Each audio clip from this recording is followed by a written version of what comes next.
Good. So thank you all for coming. My name is Ivana. I come from Zagreb, Croatia, and I'm a foreign languages teacher. I teach Russian and Italian at Bukovic Education Center in Zagreb, Croatia. The topic I chose to present, this is my first time presenting on EdChange Global, is teaching foreign culture through foreign language. So my first question is, who is there? I wanted to know who is listening. So I know that I have my colleague Maggie and our mentor Vlatka. So both of them from Croatia. Maggie will be very helpful if she agrees to join me because she teaches also some other two foreign languages and foreign cultures. So Maggie, feel free to jump in whenever. Yeah. Vlatka as well. Okay, no problem. Sure. Good. So a little bit about my topic. I'm gonna tell you about what culture is, some definitions, hopefully not too boring. So we'll see what is culture, what is language, are they and how are they connected. I will try to answer the question, why do I have to teach foreign culture if I teach a foreign language? And in the end, of course, how can I teach culture in a foreign language class? Let's start with culture. What's that? What is the definition of culture? As you may know, there is no one single definition of that term. Culture is very, has very different meanings. We can start with the way of life, especially the general customs and beliefs of a particular group of people at a particular time. Also, the integrated pattern of human knowledge, belief and behavior that depends upon the capacity for learning and, very important, transmitting knowledge to succeeding generations. Much easier definition would be culture is also music, art, theater, literature, history, language of one nation. Yeah, I would like to add that the culture is also, as we said, customary beliefs, social forms, and material traits of a racial, religious, or social group. Everyday existence shared by people in place and time. Of course, in culture, we also have attitudes, values, goals, and practices that characterizes a nation, but also an institution or an organization. You can have a culture of one company or a culture of a school, etc. As we see here, culture can be food, art, drama, music, attitudes, beliefs, language, customs, ritual. Let's go to language. What is language? Language is a system of communication which consists of a set of sounds and written symbols which are used by the people of a particular country or region for talking or writing. That's the verbal part. Of course, we know that there is also a non-verbal part.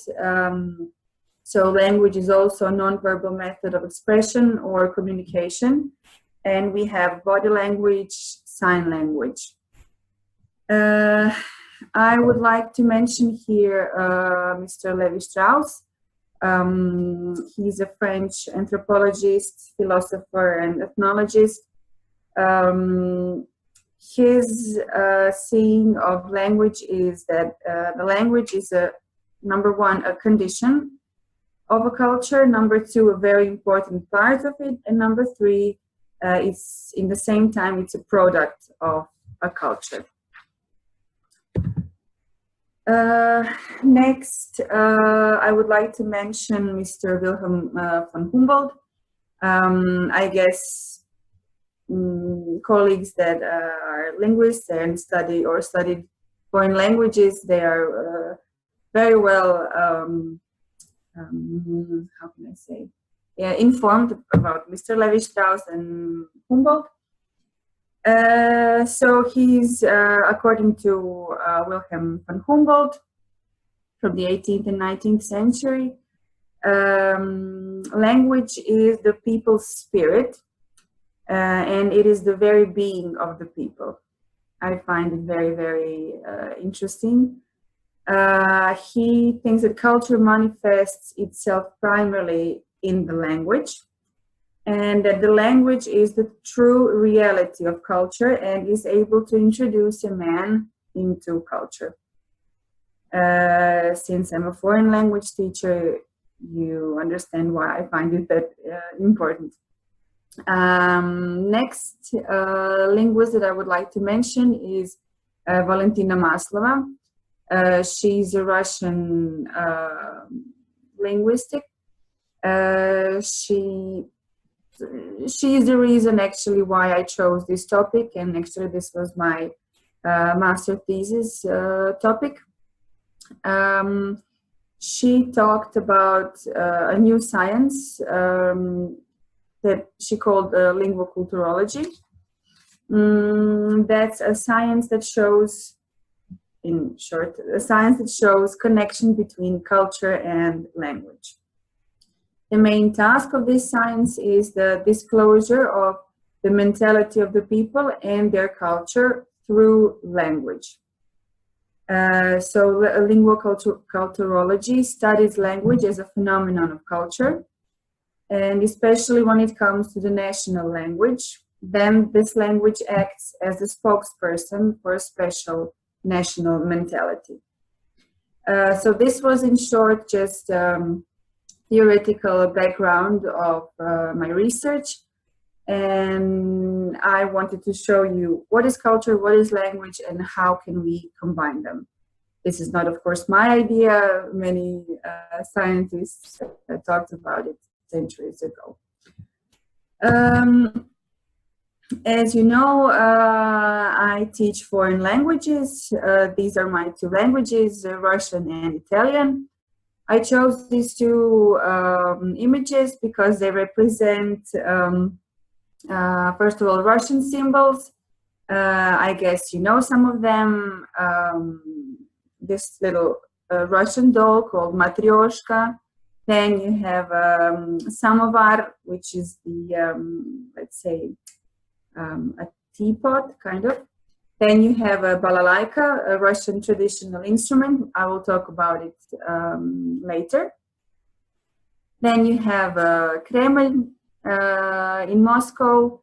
Also, you've got a lady and a man in traditional clothes. And also, we've got a bear. All of them are symbols of Russian culture. I will tell about it a little bit later. Then we have Italian language and Italian culture. Vespa, very, very famous scooter. Everybody knows about pizza and pasta. Colosseum in Rome. People know that Italy looks like a boot, which is very interesting. So how the country looks like, it's also one of the symbols of the culture. And we have this amazing greeting, ciao, that everybody knows. And if you go to Venice, you will probably make a small trip in gondola.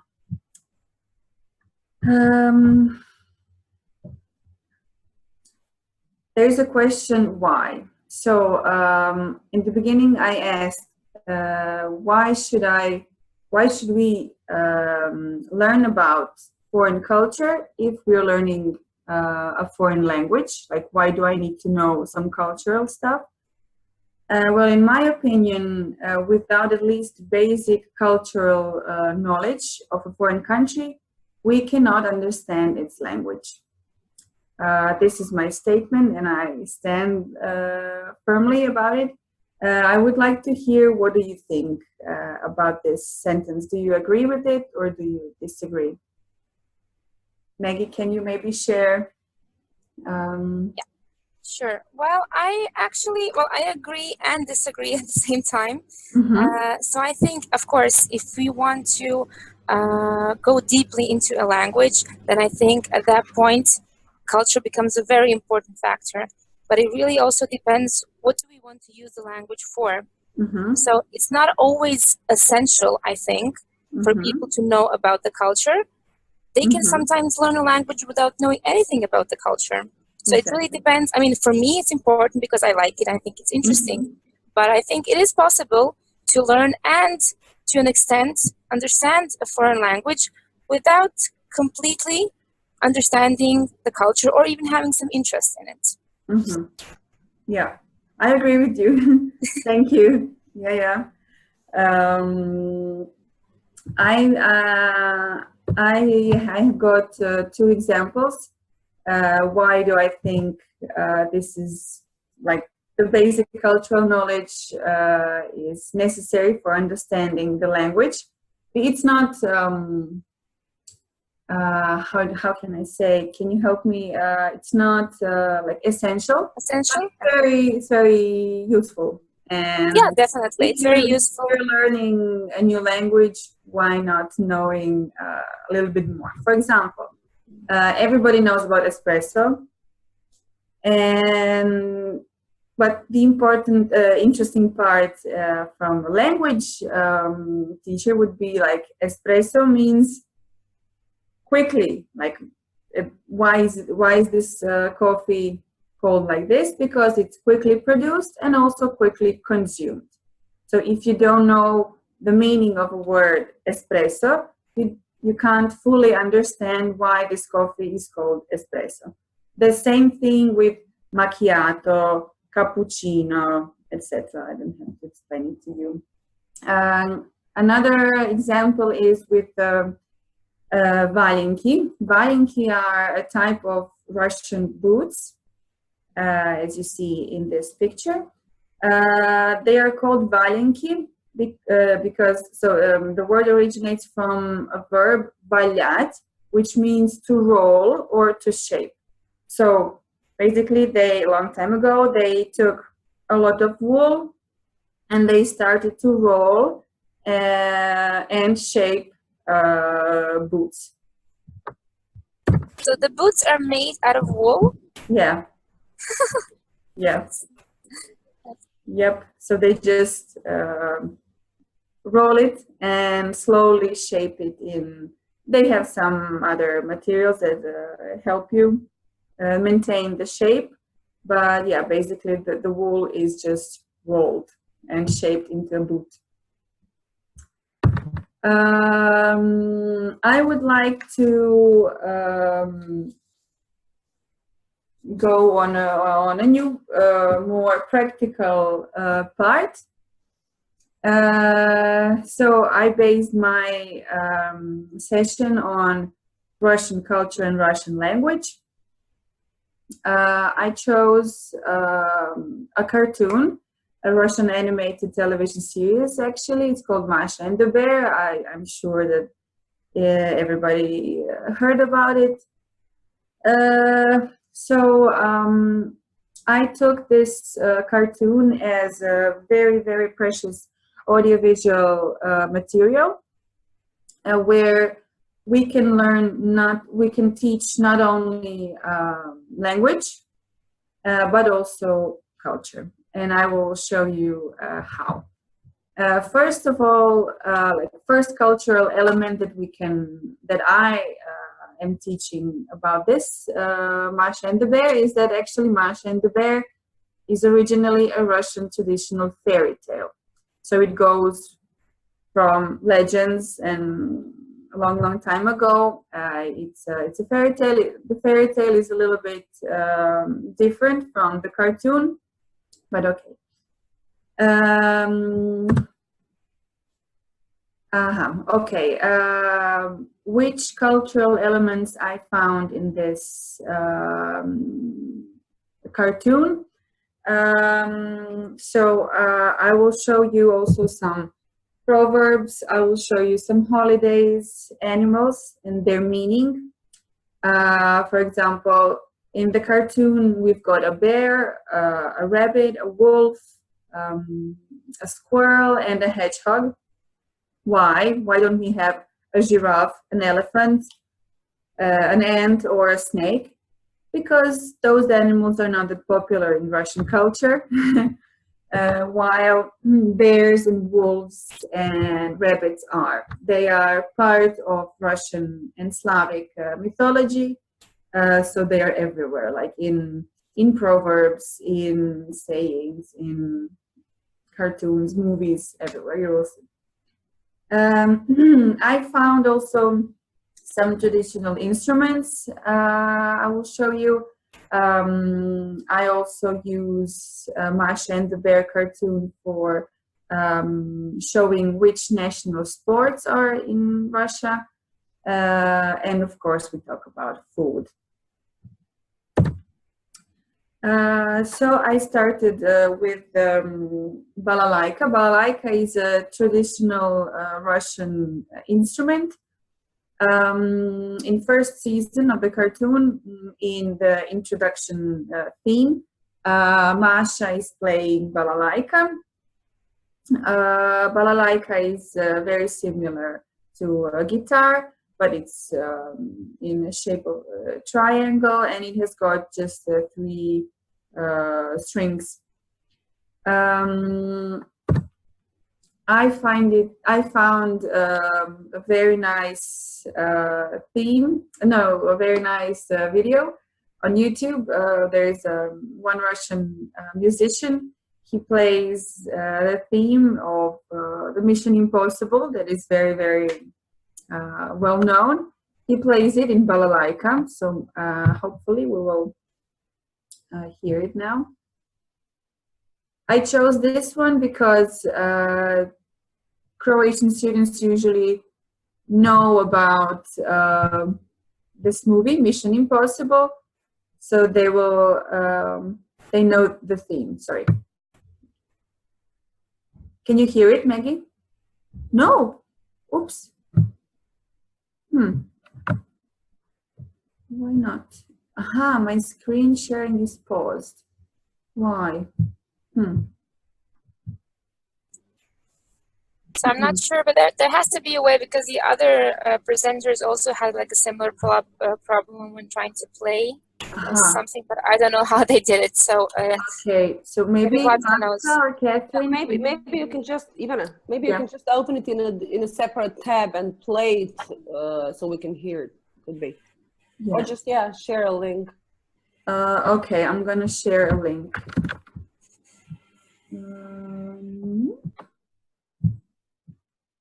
To the chat. Oops. More chat. Okay. There you go. There's a link.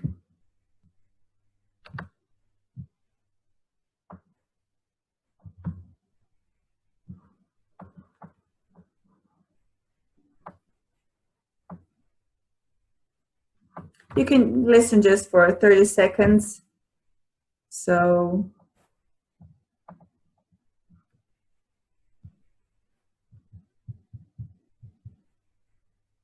you can hear how balalaika sounds like.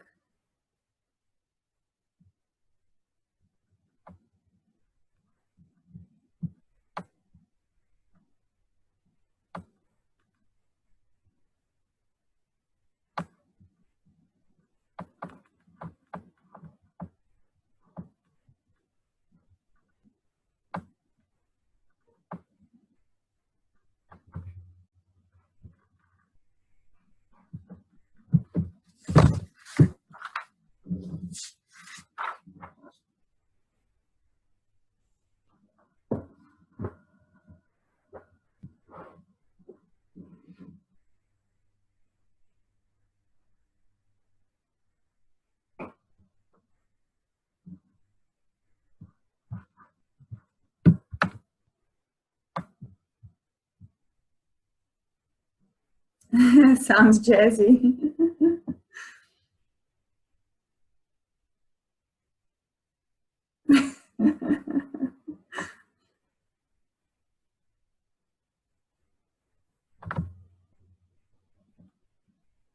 Okay, you can enjoy balalaika, music on balalaika later.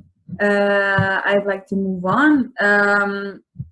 In that same episode, we can use it not only for teaching cultural elements, but also grammar, our favorite grammar. So we can start from a verb like to play the balalaika. In Russian, it says играть на балалайке. Okay, it's here. It's играть на балалайке. It means to play balalaika. This episode I use for introduction to prepositional case.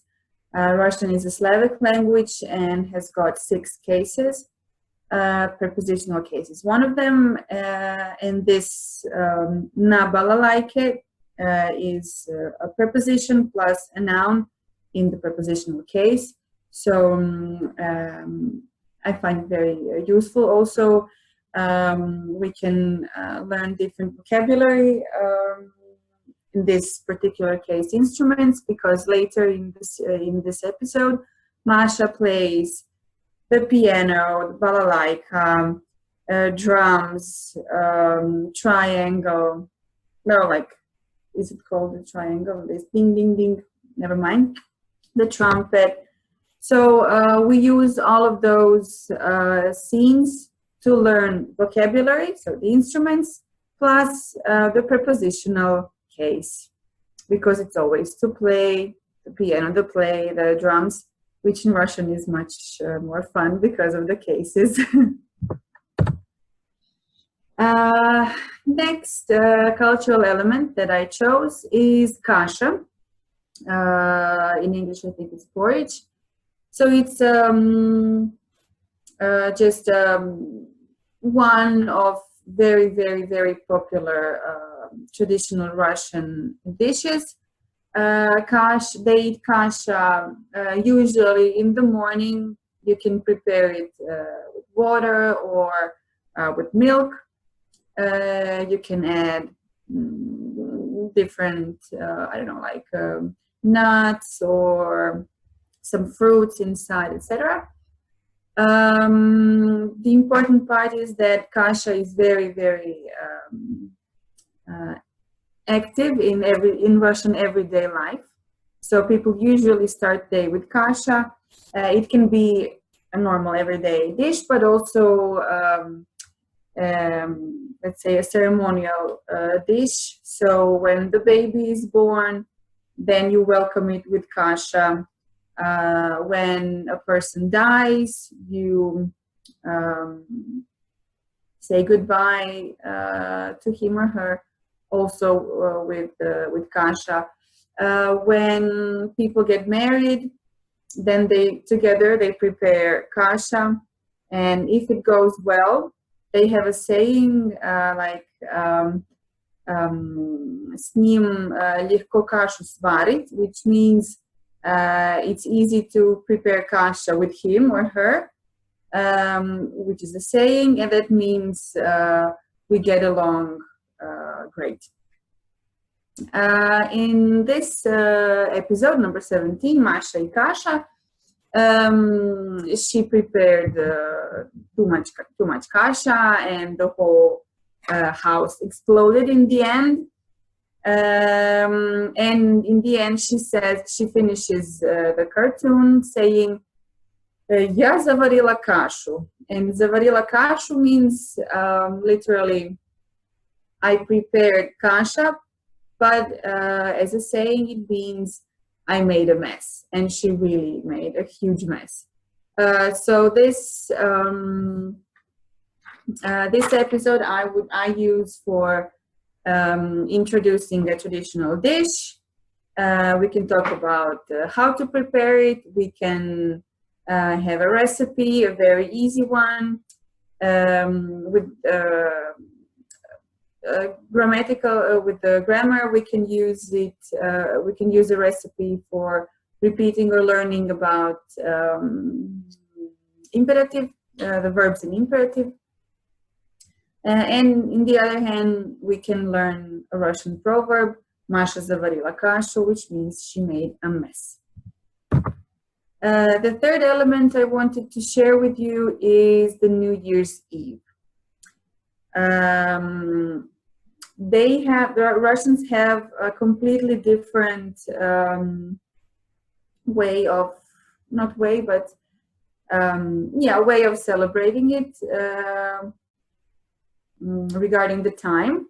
So we celebrate Christmas, but they chose to celebrate New Year's Eve, but they do it, let's say, exactly like we celebrate Christmas, they do it for the New Year's Eve.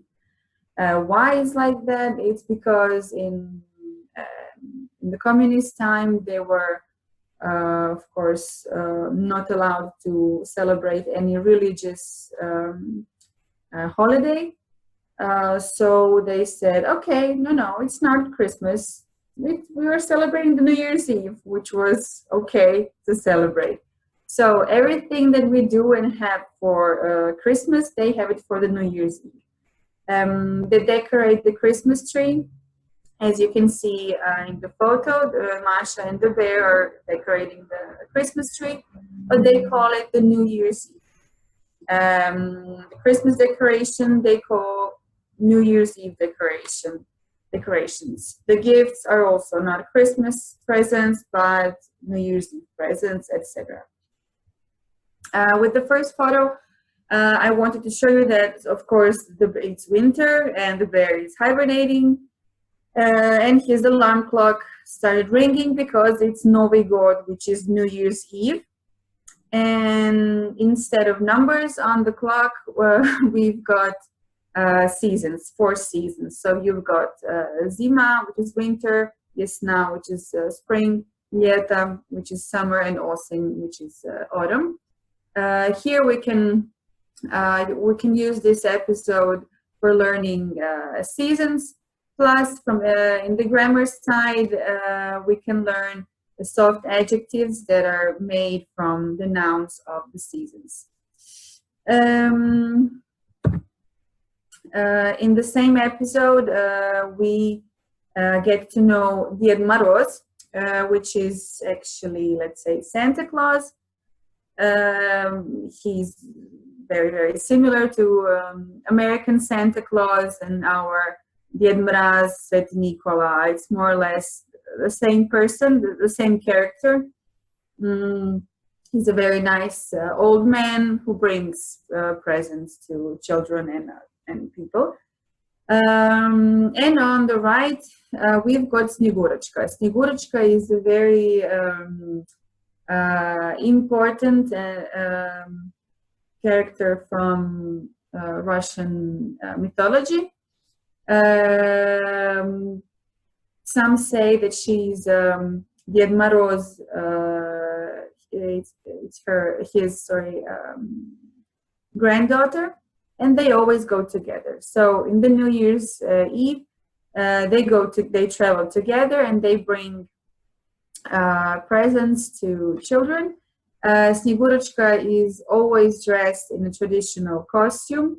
So she's got this light blue winter coat called shuba, and she's got this specific hat. Usually she's got a long braided hair, blonde hair. So in this episode we can talk about New Year's Eve, the whole celebration, Ded Moroz and Snegurочка as very important traditional characters from the mythology. And third, we can learn about soft adjectives in grammar. Unfortunately, the Ded Moroz, Santa Claus, had a a car crash. So Masha became Snegurочка, and the bear became, I mean, he took his role, and they were bringing presents to the animals. Another thing we can use from this episode is to learn what do they say for holidays. So how do they congratulate each other? There we have Masha showing a card that she made to the bear, and it says "S Novim Godom." "S Novim Godom" means Happy New Year, or we would say Merry Christmas. In the other hand, it's got a very interesting grammatical concept. It's used, so they use the instrumental case, this S plus nouns or adjectives, they go in instrumental case. So we can use it also for learning grammar. Okay, that's about it. I didn't want to, of course, I've got many more elements, but I think you got my point.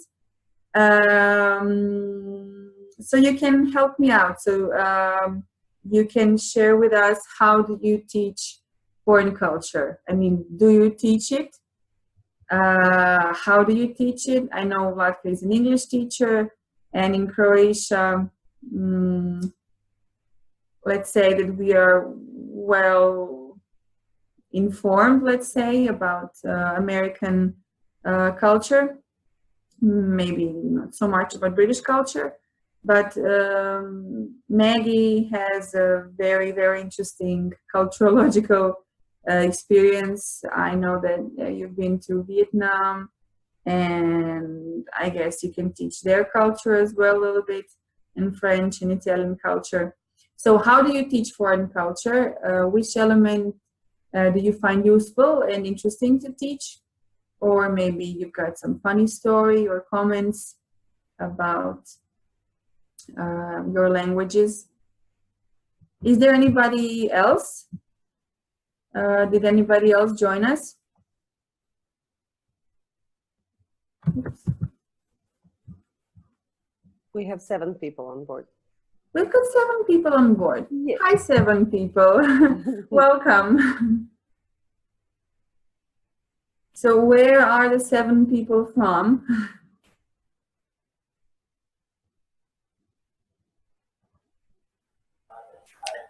One person is from Croatia.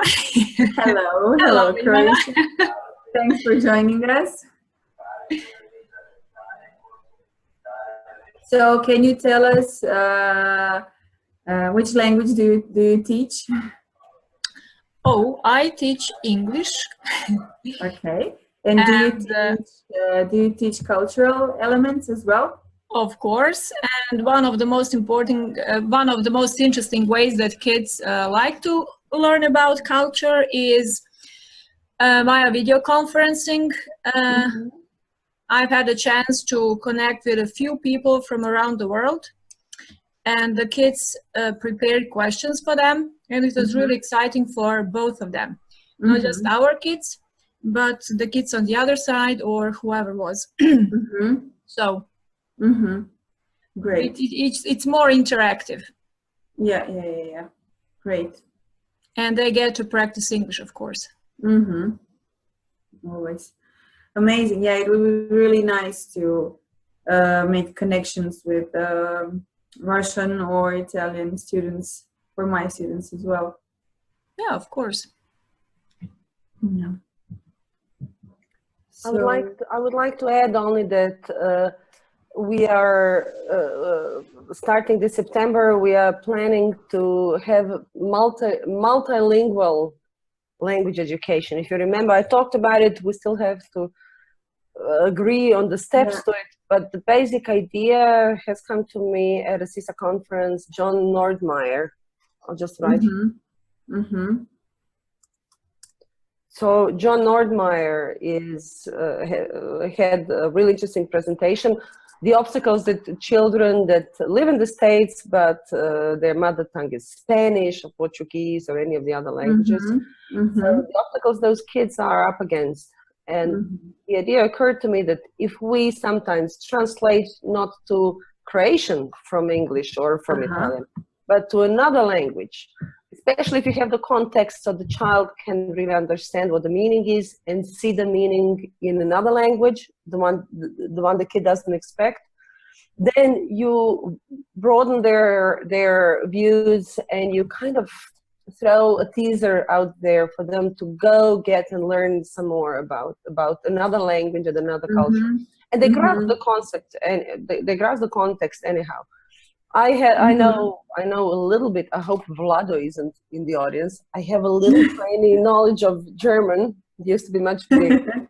Let me check if Vlado is here. So I speak. No, I don't think so. Sorry, Vlado isn't. I speak German enough to make the connections between some typical expressions, some of the language. Within English, and then you make the connection with that.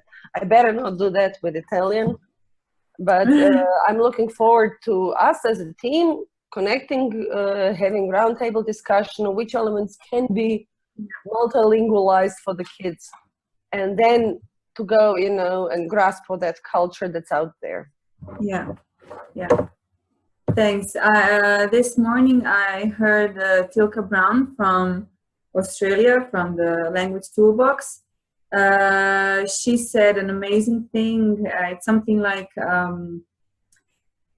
when you ask someone like, how are you? Maybe they can't find a word in their mother tongue to answer. But we know that there are many words that we don't have in our mother tongue that they exist in foreign languages. So maybe you find your answer in another language, like Portuguese. They have this saudade, which is kind of not impossible. It's difficult to translate. I mean, you can translate with one word, but you have to translate it with a description. I bet there are many, many more words, and I found it great. Like if maybe somebody is struggling. Not about the foreign language, of course, or school, or maybe has some other thoughts in his or her mind.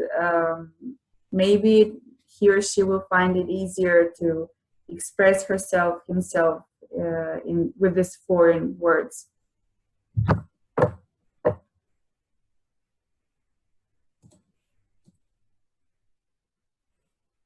Okay.